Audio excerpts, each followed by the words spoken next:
उस आदमी की पत्नी तब तक मर गई जब तक कि उसे एक तस्वीर नहीं मिली जो उस रहस्य को उजागर कर रही थी जो उसने वर्षों से छिपा कर रखा था। भाग 2। जब लुकास सोशल मीडिया पर स्क्रॉल कर रहा था तो उसकी नज़र गलती से इस तस्वीर पर पड़ी और करीब से निरीक्षण करने पर उसने देखा कि यह वास्तव में उसकी पत्नी थी जो जीवित थी और न्यूयॉर्क में रह रही थी, और उसने अन्य पुरुषों के साथ कई तस्वीरें पोस्ट की थीं, और एक भी तस्वीरें उसके नए प्रेमी, एक नए अमीर और अधिक उम्र के आदमी के साथ थीं।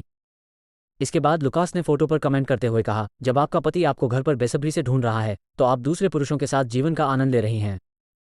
इसलिए उन्होंने इस कहानी को जनता के सामने प्रकट करने का निर्णय लिया और उन्हें एक साक्षात्कार भी मिला। उन्होंने इसके बारे में एक लेख लिखा और उन्होंने कहा कि वह एक वास्तविक घोटालेबाज थी। बदले में एना ने कहानी में अपना पक्ष देने का फैसला किया और कहा कि वो कोई घोटालेबाज नहीं थी, लेकिन उसने लुकास से कई दुर्व्यवहार सहे थे, उसके साथ दुर्व्यवहार किया गया था और इसीलिए वो भाग गई और उसके बिना एक नया जीवन शुरू किया। लेकिन चूंकि उसके पास इसे साबित करने का कोई रास्ता नहीं था, इसलिए उसने अपने पूर्व पति के खिलाफ शिकायत दर्ज नहीं कराई। उसने यहाँ तक कहा कि वो लुकास को सारे पैसे लौटा देगी, लेकिन ऐसा तब हुआ जब उस पर मुकदमा दायर किया गया।